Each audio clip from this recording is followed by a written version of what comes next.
अगर आप संकट के समय पे धैर्य रखते हैं, पेशेंस रखते, तो आधी लड़ाई आप ऐसे ही जीत जाते।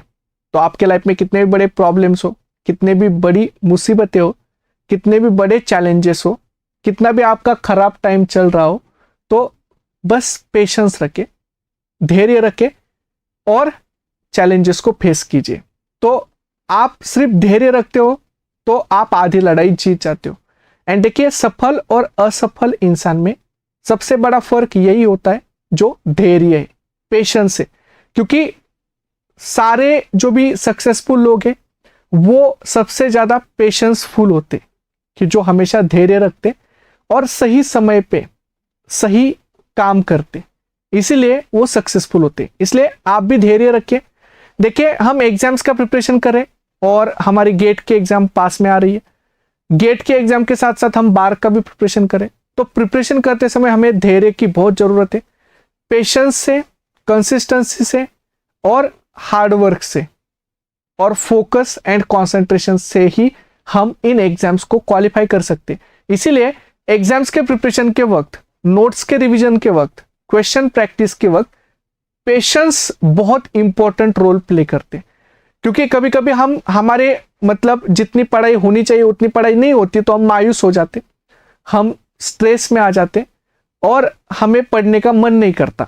तब सबसे इंपॉर्टेंट होता है कि पेशेंस रखो, जितना हुआ है उतना ठीक है, आगे जाके और अच्छे से करना है, बस इतना याद रखना और पेशेंस रख के आगे का काम करते रहना, प्रिपरेशन करते रहना, ये सबसे इंपॉर्टेंट है। तो आज का जो हमारा टॉपिक है, आज हम डिस्कस करें हमारा new topic, one day one topic series में आज का इंटरेस्टिंग टॉपिक है डेवलपमेंटल बायोलॉजी से, और आज हम डिस्कस करें बाइक्वाइड म्यूटेंट्स एंड बाइक्वाइड म्यूटेंट्स के जो एक्सपेरिमेंट है। मोस्ट आस्क टॉपिक है कि जिसके ऊपर हमेशा क्वेश्चंस आते हर एग्जाम में, जैसे इस एग्जाम में भी आया था। तो देखिए, बाइक्वाइड म्यूटेंट्स में सबसे इंपॉर्टेंट कि अगर हम ड्रोसोफिला का एग देखें, अनफर्टिलाइज एग, तो अनफर्टिलाइज एग में हम देखते हैं कि जो एंटीरियर साइड होती है, एंटीरियर साइड में बाइक्वाइड एमआरएनए होता है, कि जो एंटीरियर साइड में एंकर करके रखा जाता है, और पोस्टीरियर साइड में नैनोज एमआरएनए होता है, जो पोस्टीरियर साइड में एंकर करके रखा जाता है साइटोस्केलेटन को। तो एंटीरियर साइड में बाइक्वाइड एमआरएनए, पोस्टीरियर साइड में नैनोज एमआरएनए, एंड कॉर्डल एंड जो हंचबैक एमआरएनए ये थ्रू आउट एक प्रेजेंट होते हैं। एंड ये एक का न्यूक्लियस है जो हैप्लॉइड है। तो देखो, ये फ्यूचर एंटीरियर साइड है और ये फ्यूचर पोस्टीरियर साइड है। जब फर्टिलाइजेशन होता है, न्यूक्लियर डिवीजन होता है एंड सिंसिशियम फॉर्म होता है, तो अराउंड 2:13 न्यूक्लियस होते हैं। उसमें से 4 न्यूक्लियस पोस्टीरियर साइड में जाते हैं जो पोल सेल्स बनते। तो देखिए, ये वाले जो न्यूक्लियस है वो पोल सेल्स है, ओके। एंड बाकी के न्यूक्लियस जो होते हैं वो सारे पेरिफेरल साइड में जाते हैं। तो ये सारे न्यूक्लियस पेरिफेरल साइड में गए कॉर्टिकल रीजन में। एंड आफ्टर फर्टिलाइजेशन ग्रेडियंट भी बना। तो देखिए, एंटीरियर साइड में बाइक्वाइड एंड हंचबैक का ग्रेडियंट बनता है, जो इस तरह से मैं दिखाता हूं कि एंटीरियर साइड में बाइक्वाइड प्लस हंचबैक का ग्रेडियंट है, okay, bicoid protein plus hunchback protein. And posterior side में नैनोज प्लस कॉर्डल का ग्रेडियंट बनता है, ये नैनोज एंड कॉर्डल प्रोटीन का ग्रेडियंट। तो anterior to posterior bicoid protein plus hunchback protein का ग्रेडियंट है। सो यहाँ पे bicoid protein plus hunchback protein, correct. So bicoid and hunchback protein, ये एंटीरियर साइड में ग्रेडियंट है। दूसरा, पोस्टीरियर साइड में नैनोज एंड कॉर्डल प्रोटीन का ग्रेडियंट है। तो यहाँ पे नैनोज कॉर्डल प्रोटीन ग्रेडियंट। अब देखो, ये जो ग्रेडियंट है, ये ग्रेडियंट मेजर रोल प्ले करता है कि सेल्स का फेट क्या होगा। जैसे जो न्यूक्लियस एंटीरियर साइड में बाइक्वाइड एंड हंचबैक के ग्रेडियंट में, उनमें बाइक्वाइड एंड हंचबैक क्या करते हैं, सबसे पहले एक्रोन फॉर्मेशन की जीन एक्सप्रेस करते हैं, जो हेड कैप है, जो हेड के ऊपर बनती है। सबसे फर्स्ट स्ट्रक्चर जो एंटीरियर साइड में बनता है हाई बाइक्वाइड कॉन्सेंट्रेशन में होता है हेड। तो हेड के ऊपर एक स्मॉल कैप एक्रोन बनती है। तो एक्रोन हेड, बीच में जहां पे बाइक्वाइड लो होता है वहां पे थोरैक्स बनता है। तो जहां पे हाई बाइक्वाइड है वहां पे हेड बनेगा, हेड के ऊपर छोटी सी कैप होगी जिसको एक्रोन बोलते हैं, और बीच में बाइक्वाइड के पास में थोरैक्स फॉर्मेशन होता है। थोरैक्स के पास में यहाँ पे एब्डोमेन का फॉर्मेशन होता है, मतलब जहाँ पे नैनोज एंड कॉर्डल हाई होते हैं वहाँ पे एब्डोमेन बनता है, और लास्ट में जहाँ पे बाइकॉइड एब्सेंट है बट हकिनबैंड टेललेस प्रेजेंट होते हैं वहाँ पे टेल्सन बनता है। तो इस तरह से स्ट्रक्चर बनते हैं। एंड देखिए पोल सेल्स की जो जर्म सेल्स बने, तो इसे बोलते हैं एंटेरियर पोस्टीरियर एक्सिस फॉर्मेशन, जो ड्रोसोफिला में हम डिस्कस करते हैं। So anterior and posterior axis. Now अब हम डिस्कस करें कि ये जो एंटेरियर पोस्टीरियर एक्सिस है, यहाँ पे acron head thorax abdomen telson का फॉर्मेशन हुआ। तो अगर हम म्यूटेंट केसेस ले ले, बाइकॉइड अगर हम म्यूटेंट या नैनोज म्यूटेंट ले ले, तो उनमें कैसे स्ट्रक्चर्स बनेंगे, किस सीक्वेंस में बनेंगे, तो ये इंपॉर्टेंट पॉइंट आज हम डिस्कस करें। तो देखिए सबसे इंपॉर्टेंट, जब भी कभी नॉर्मल एग होता है, ओके, तो नॉर्मल वाइल्ड टाइप एग है ड्रोसोफिला का, तो वाइल्ड टाइप एग होता है तो आप देखते हो कि दोनों कंडीशन नॉर्मल है। सो वाइल्ड टाइप एग, तो वाइल्ड टाइप एग में हम देखते हैं यहाँ पे अगर एंटीरियर साइड में बाइकॉइड प्रेजेंट है तो एंटीरियर साइड में बाइकॉइड प्रेजेंट है, पोस्टीरियर साइड में नैनोज प्रेजेंट है, करेक्ट, पोस्टीरियर साइड में नैनोज प्रेजेंट है, और बीच में हाई योक प्रेजेंट है, तो वाइल्ड टाइप एग है। सारी कंडीशंस नॉर्मल है। तो कंडीशंस अगर नॉर्मल होती है तो आपको मतलब यहाँ पे स्ट्रक्चर फॉर्मेशन कैसे होगा, तो बाइकॉइड एमआरएनए भी है और नैनोज एमआरएनए भी। तो कैसे स्ट्रक्चर्स बनेंगे, यस, तो आप मुझे कमेंट बॉक्स में बताइए। अगर नॉर्मल है तो यहाँ पे नॉर्मल स्ट्रक्चर्स फॉर्मेशन होंगे। मतलब फर्स्ट देखिए,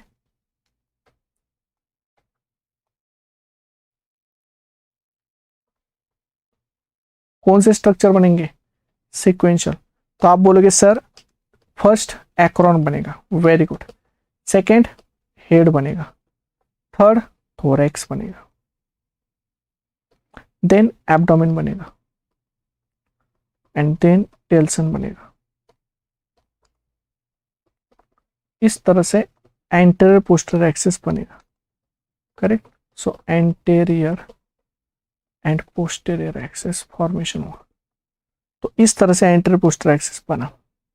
तो ये हुआ एंटीरियर पोस्टीरियर एक्सिस। तो अगर नॉर्मल एग है तो नॉर्मल एग में सबसे पहले एक्रोन का फॉर्मेशन हुआ, फिर हेड का, फिर थोरैक्स का, और फिर एब्डोमेन का। तो मैं कलर से भी बनाता हूँ ताकि आपको समझ में आए।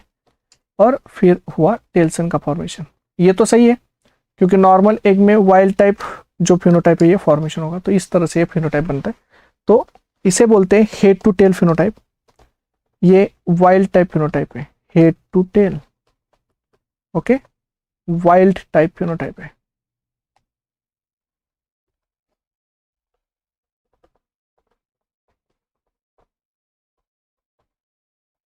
दूसरा, ये समझ में आया, तो वाइल्ड टाइप फिनोटाइप। अब दूसरा, अगर बाइकॉइड डेफिशिएंसी है तो क्या होगा। तो देखो बाइकॉइड डेफिशिएंसी है तो आपको तो पता ही है कि बाइकॉइड अगर नहीं रहेगा तो एंटीरियर स्ट्रक्चर नहीं बनेगा। तो बाइकॉइड नेगेटिव है, और बाइकॉइड नेगेटिव है तो यहाँ पे एंटीरियर स्ट्रक्चर नहीं बनेगा। तो यहाँ पे क्या बनेगा, यहाँ पे सिर्फ नैनोज होगा, और नैनोज पोस्टीरियर पार्ट फॉर्मेशन करेगा। तो ये नैनोज एमआरएनए, ओके। और बाइकॉइड म्यूटेंट है तो बाइकॉइड डेफिशिएंसी है तो कौन से स्ट्रक्चर बनेंगे। तो देखो आप बोलोगे सर बाइकॉइड जो रिक्वायर्ड होता है, एक्रोन नहीं बनेगा, हेड नहीं बनेगा, थोरैक्स नहीं बनेगा, तो बनेगा क्या, सिर्फ टर्मिनल रीजन्स पे दोनों भी टेल्सन बनेंगे, करेक्ट।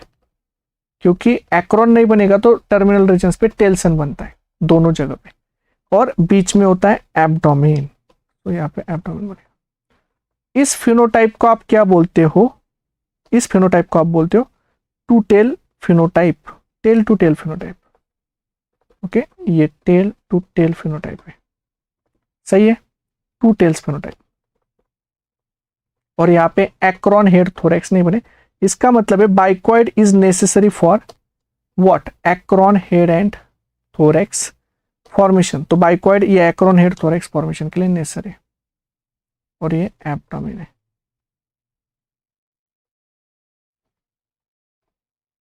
तो इस तरह से फिनोटाइप बनेगा। तो एक्रोन हेड एंड थोरैक्स नहीं बनेगा, तो टू टेल फिनोटाइप बनता है, ओके। इसको याद रखिए, मैंने क्या बोला, टू टेल फिनोटाइप, ओके। यहाँ पे मैंने बोला था head to tail phenotype, okay. ये भी पूछा जाता है।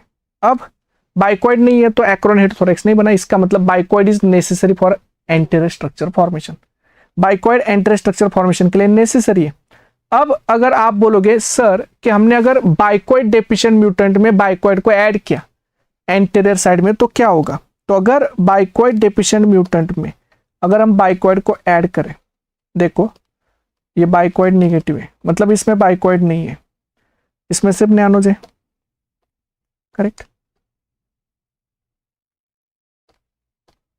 सो नैनोज,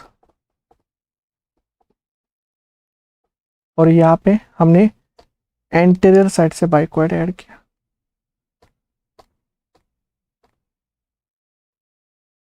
तो यहाँ पे बाइकॉइड एमआरएनए ऐड किया,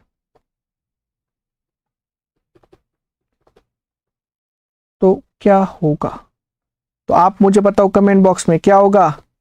अगर एंटीरियर साइड से बाइकॉइड एमआरएनए ऐड कर दिया तो आप बोलोगे सर अभी बाइकॉइड तो आ गया, तो इसका मतलब ये नॉर्मल फिनोटाइप बनेगा, तो इसका मतलब किस तरह से स्ट्रक्चर बनेंगे, करेक्ट, आप जो बता रहे हो करेक्ट है, acron head thorax abdomen and telson. So सबसे पहले बनेगा acron head thorax, correct, abdomen and telson, बस नॉर्मल डेवलपमेंट होगा।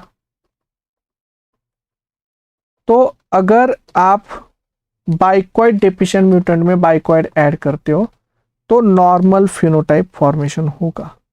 इस फिनोटाइप को बोलते हैं हेड टू टेल फिनोटाइप।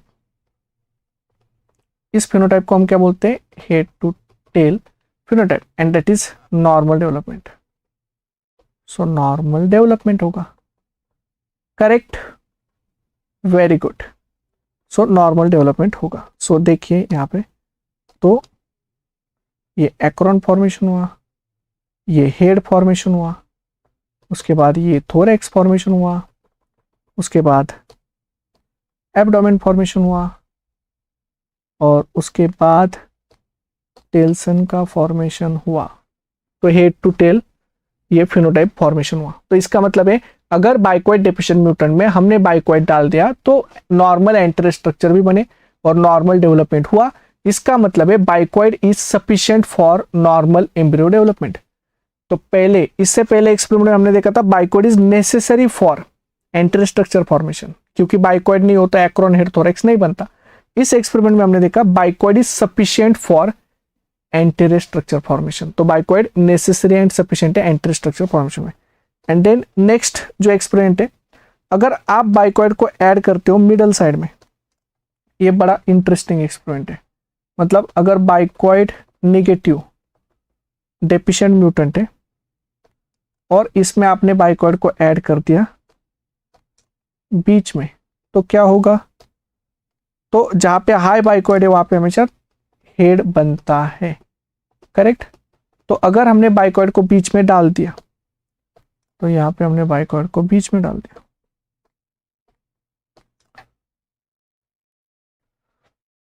ये है बाइकॉइड एमआरएनए। तो बाइकॉइड एमआरएनए बीच में डाल दिया तो क्या होगा, तो जहां पे बाइकॉइड एमआरएनए आपने डाला है वहां पे हेड बनेगा, करेक्ट। उसके बाद थोरेक्स बनेगा, तो यहाँ पे बना हेड, तो बीच में जहां पे बाइकॉइड आपने डाला है वहां पे हेड बनेगा, उसके साइड में दोनों साइड थोरेक्स बनेगा, क्योंकि बाइकॉइड दोनों साइड डिफ्यूज होगा तो दोनों साइड लो बाइकॉइड होगा, तो यहाँ पे थोरेक्स बनेगा। यहाँ पे बनेगा टेल्सन और यहाँ पे बनेगा टेल्सन, दोनों साइड टेल्सन बनेगा और बीच में एब्डोमेन, यहाँ पे एब्डोमेन बनेगा। तो देखो यहाँ पे हेड इन मिडल फेनोटाइप होगा, तो हेड, ये टेल, ये भी टेल, तो इसको क्या बोलते हैं, head in middle phenotype. So head in middle phenotype होगा। तो हेड इन मिडल मतलब बीच में हेड बनेगा, करेक्ट, वेरी गुड, करेक्ट। तो आप अभी मास्टर बन गए, आपको सब आ रहा है अभी। तो ये इस तरह से फेनोटाइप बनेगा, देखो। तो ये टेल्सन और यहाँ पे एब्डोमेन। अब देखो फॉर एग्जाम्पल ये हुआ head in middle phenotype. Okay, तो ये याद रखना, ये हेड इन मिडल है। अब अगर बाइकॉर्ड अगर बीच में डाला, ये एक्सपेरिमेंट सबका फेवरेट है, ये बहुत बार आया है, बहुत बार पूछा जाता है हेड इन मिडल वाला, तो ये आप याद रखना। ओके, तो head in middle and addition of bicoid in the bicoid deficient mutant, ये बहुत बार पूछा गया एक्सपेरिमेंट है, तो ये तो आपको आ रहा है, वेरी गुड। एंड और एक एक्सपेरिमेंट जो इंपॉर्टेंट है, अगर आपने वाइल्ड टाइप एग में अगर बाइकॉइड को पोस्टीरियर साइड में ऐड किया, मतलब देखो ये वाइल्ड टाइप मतलब पहले से उसमें बाइकॉइड है, बट फिर भी आपने पोस्टीरियर साइड में बाइकॉइड डाल दिया। सो देखो यहाँ पे पहले से बाइकॉइड है। ओके, बाइकॉइड एमआरएनए नॉर्मल है पहले से एंटीरियर साइड में, यहाँ पे नैनोज एमआरएनए भी है, यहाँ पे नैनोज एमआरएनए भी है।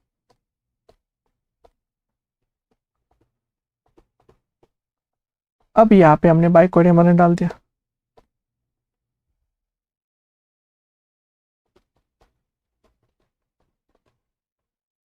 यहाँ पे हमने बाइकॉइड एमआरएनए डाल दिया।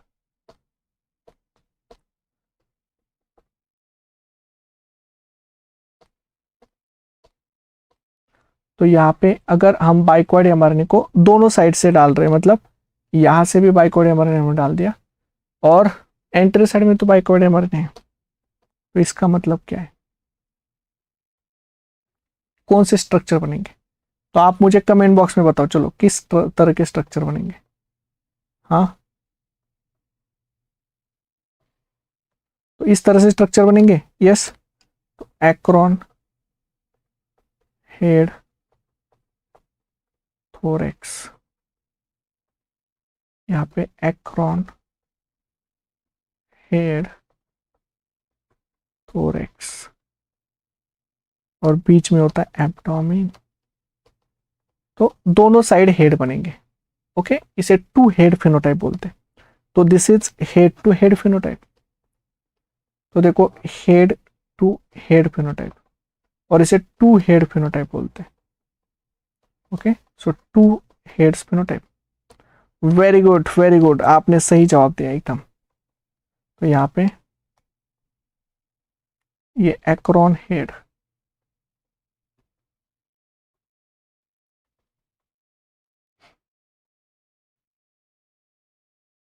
यहाँ पे थोरेक्स,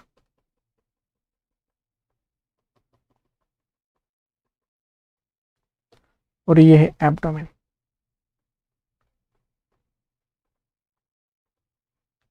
तो देखो टू हेड्स फिनोटाइप फॉर्मेशन होगा इस तरह से। तो ये तो आपको समझ में आया, मतलब जहां पे बाइकॉइड है वहां पे दोनों साइड से एक्रोन हेड थोरेक्स बनते और बीच में एब्डोमेन बनता है, तो इसे टू हेड फिनोटाइप्स बोलते हैं। ओके, तो ये वाइल्ड टाइप एग में अगर बाइकॉइड दोनों साइड से हो तो टू हेड्स बनेंगे। अगर बाइकॉइड को मिडल साइड में डाल दिया बाइकॉइड डेफिशिएंट म्यूटेंट में, तो middle head in middle phenotype का फॉर्मेशन होगा।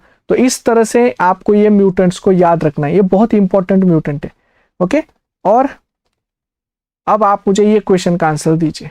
यस, अब इसका आंसर आप दोगे, आप कमेंट बॉक्स में इसका आंसर दे दोगे। ओके, क्योंकि अब ये मैंने आपको अच्छे से समझाया है, अब आप बताओगे कि इस क्वेश्चन का आंसर क्या होगा। तो ये क्वेश्चन, इसका आंसर आपको देना है। ओके, देन ये वाला क्वेश्चन, इसका आंसर आपको देना है। ओके, तो मैं वेट करूंगा कमेंट बॉक्स में आपके आंसर का। देन ये वाला क्वेश्चन आपको कमेंट बॉक्स में बताना है, इस क्वेश्चन का भी आंसर आपको कमेंट बॉक्स में बताना है।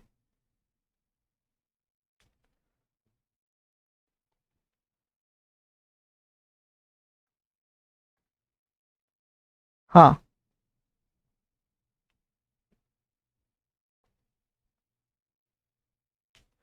और ये वाले क्वेश्चन का भी आंसर आपको कमेंट बॉक्स में बताना है। तो ये वाले क्वेश्चंस का भी आंसर आपको कमेंट बॉक्स में बताना है।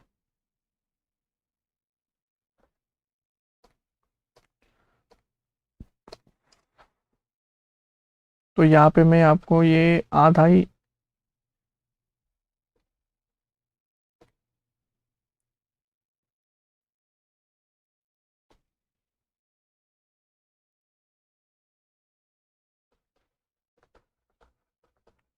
Middle portion it will result in. Yes, तो ये वाला क्वेश्चन एक आपको बताना है। और एक क्वेश्चन मैं आपको पूछता हूं, अगर नैनोज डेफिशिएंट म्यूटेंट है तो उसका क्या होगा, वो भी आप मुझे बताओगे कि नैनोज डेफिशिएंट म्यूटेंट है तो इसका स्ट्रक्चर्स कैसे फॉर्मेशन होंगे। नैनोज डेफिशिएंट म्यूटेंट मतलब नैनोज नहीं है, नैनोज नेगेटिव है, तो इसके स्ट्रक्चर कैसे बनेंगे ये आप मुझे बताओगे। ओके, तो 4 क्वेश्चन के आंसर मुझे कमेंट बॉक्स में चाहिए। आप दे दोगे ना, वैसे आप तो मास्टर बन गए अभी, आप दे दोगे मुझे पता है, और मैं चेक भी करूंगा। तो नैनोज डेफिशिएंट म्यूटेंट उसका भी आंसर आपको देना है। ये 4th नंबर का क्वेश्चन है, नैनोज डेफिशिएंट म्यूटेंट का क्या होगा स्ट्रक्चर फिनोटाइप, कौन सा फिनोटाइप आएगा, तो इस क्वेश्चन मार्क का आंसर आप दोगे। ओके, सो ये सारे क्वेश्चंस हमने डिस्कस किए जो बाइकॉइड म्यूटेंट के। आई होप आपको समझ में आए होंगे। और देखिए इस तरह से क्वेश्चन प्रैक्टिस करनी है। और ये मैंने लिख के क्यों दिया आपको पता है कि मैंने यहाँ पे डायग्राम क्यों ड्रॉ की। इवन डायग्राम यहाँ पे थी सारे, फिर भी मैंने ड्रॉ क्यों की, क्योंकि जब तक मैं ड्रॉ नहीं करता तब तक मुझे समझ में नहीं आता। और फिनोटाइप जब देखना है तब तो मुझे ड्रॉ करके ही देखना पड़ेगा, ये हमेशा याद रखो। इसलिए मैंने ड्रॉ करके, खुद ड्रॉ करके मैंने आपको बताया। जब आप खुद ड्रॉ करोगे ना तभी आपको आएंगे। आप अगर मेरा देखोगे तो मेरा देख के तो आपको नहीं आएगा, क्योंकि जब आप खुद ड्रॉ करते हो तब आप एक्चुअल में सोचते हो, वो एक्टिव लर्निंग का पार्ट होता है। आप उसको समझते हो फिर ड्रॉ करते हो। इसलिए जब भी कोई चीज सीखनी होती है तो उसको लिख के, शॉर्ट नोट्स बना के, डायग्राम बना के, ग्राफ बना के, चार्ट बना के सीखना, ताकि वो जल्दी ग्रास्प भी हो जाए और लॉन्ग टाइम तक याद रहे। देखो पढ़ा हुआ भूल जाता है, पढ़ा हुआ होलाटाइल होता है नॉलेज, वो उड़ जाता है, वो ज्यादा दिन तक नहीं रहता। बट लिखा हुआ, शॉर्ट नोट्स बना हुआ, जिस पे आपने प्रोसेस किया हुआ है, वो लॉन्ग टाइम तक रहता है। तो अगर आप कोई भी एग्जाम्स की, बार की प्रिपरेशन कर रहे हो तो इंटरव्यूज के प्रिपरेशन के लिए आपको लिख के बोलना पड़ेगा। वो बोलेंगे आपको कि लिख के बताओ, लिख के कैलकुलेट करके बताओ, ड्रॉ करके बताओ, तो आपको खुद को लिखना चाहिए। इसलिए यहाँ पे भी मैंने खुद आपको ड्रॉ करके दिया, क्योंकि आपको भी वो आदत लगनी चाहिए कि मैं ड्रॉ करूं और फिर उसका आंसर बताऊं। तो आप भी ड्रॉ करके आंसर बताना। ओके, ये 4 क्वेश्चन के आंसर मैं कमेंट बॉक्स में आपका वेट करूंगा कि, और चेक भी करूंगा। ओके, सो यहाँ पे हमारा आज का सेशन कंप्लीट हुआ। और याद रखिए कि जिसके पास धैर्य है वो कोई भी मंजिल को पा सकता है। तो पेशेंस रखिए, प्रिपरेशन करते रहिए और क्वेश्चंस की प्रैक्टिस करते रहिए। So thank you all and happy learning. Thank you.